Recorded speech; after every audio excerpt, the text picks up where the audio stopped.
before I had him, I went for a routine scan, and they said there was problems with his heart rate, so took me to the Queen Elizabeth, scanned again, said there was nothing wrong with his heart, but did I know he'd got short arms and legs, which I didn't.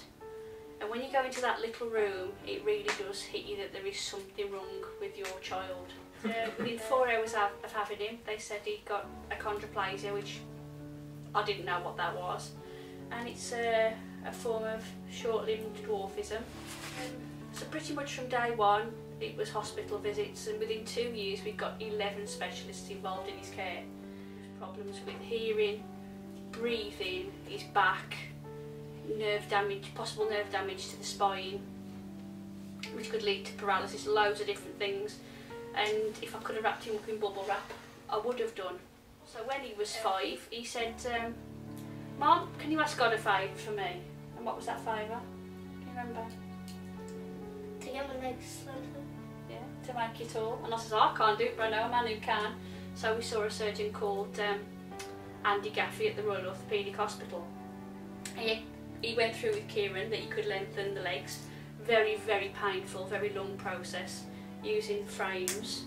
And we went through counselling with a psychiatrist, a sociologist, a physio, an OT, various other people to see if as a family we would be able to cope with limb lengthening. Compared to his peers, Kieran struggles to keep up with them.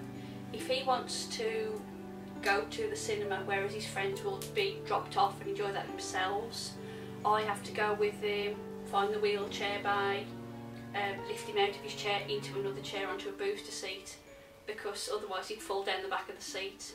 Up until last year, I've been on my own with Kieran and his siblings as well. Financially, being a full-time carer doesn't leave any scope for going out and earning. So we have to do things by quite a tight budget. The kids' needs have to come first, and it hasn't been very easy at all. I've got very good friends and family, but there's only so much you can depend on your friends and family for, because they've got their own lives and their own commitments.